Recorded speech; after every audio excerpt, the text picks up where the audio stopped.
Oi pessoal, hoje eu vim falar sobre o livro Colonialismo Verde, que na verdade ele é uma coletânea de textos feitos por vários autores do mundo inteiro, assim, tem autores da América Latina, inclusive a Sabrina Fernandes, uma famosa socióloga brasileira, escreve um dos textos, coautora um dos textos, tem autores da África, da Europa, da América do Norte, de vários lugares do mundo.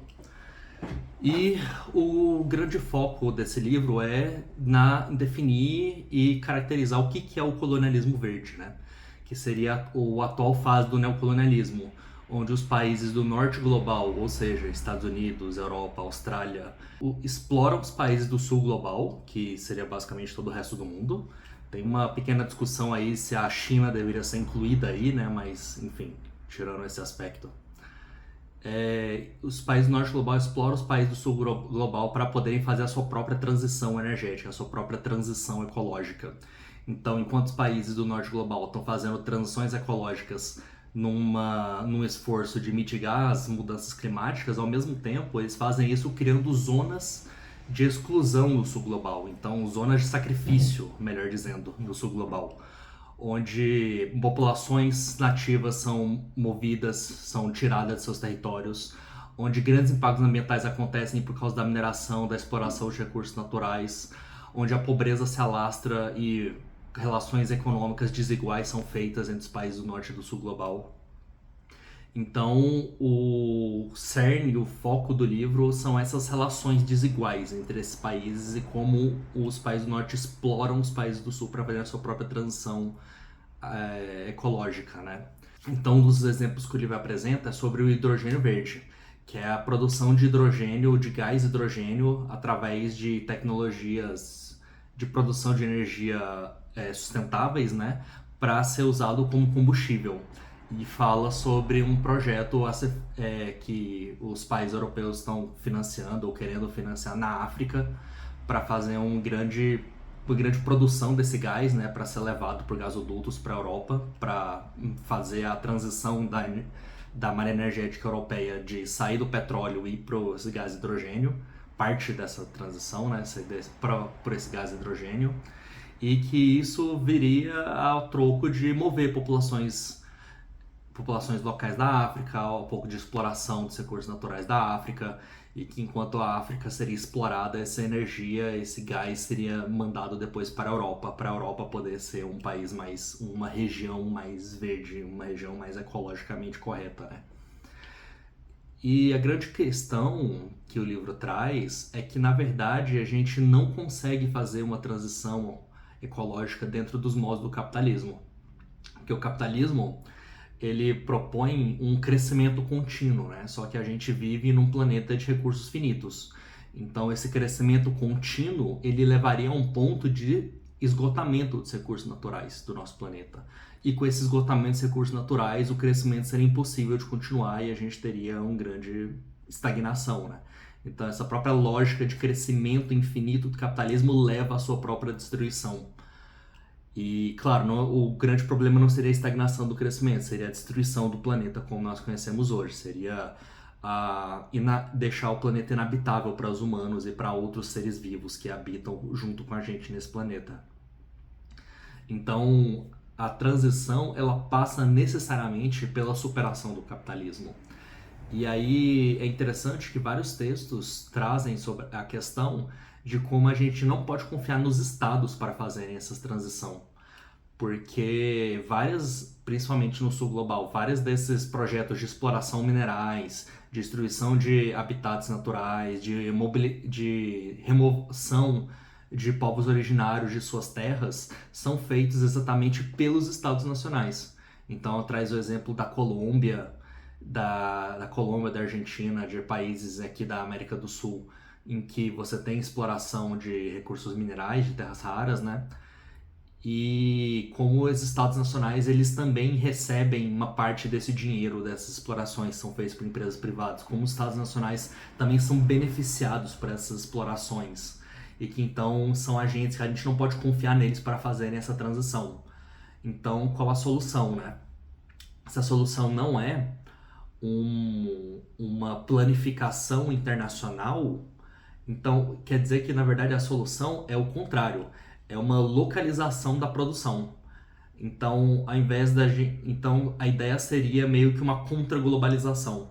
Então, ao invés de nós termos, por exemplo, o Brasil como um grande produtor de alimentos para serem mandados para vários lugares do mundo, a gente precisa, na verdade, que os alimentos sejam produzidos localmente. Para a gente reduzir. Porque isso tem dois grandes aspectos, né? Você tem a redução dos gases de efeito estufa que são liberados pelo transporte, que é um dos maiores emissores de gases de efeito estufa que a gente tem no planeta hoje.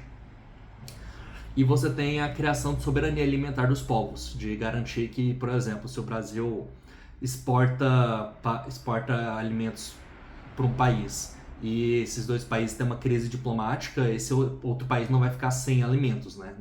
A população não vai ficar em risco por causa disso. E esse é apenas um dos exemplos, né?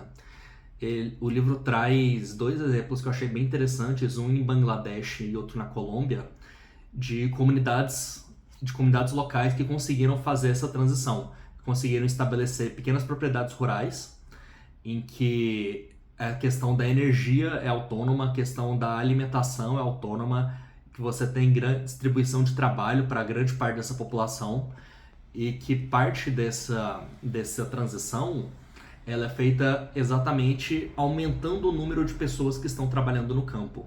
Então seria uma volta ao campo, assim, de diminuição de pessoas na cidade e volta de pessoas ao campo. E claro, ir ao campo não significa pobreza, não significa como ser camponeses, pobres e tudo, nada disso. Mas o livro traz um dado muito interessante de que no mundo inteiro, fazendas que têm menos de 1 hectare de tamanho, propriedades rurais que têm menos de 1 hectare de tamanho, produzem 80% do alimento em que os humanos consomem.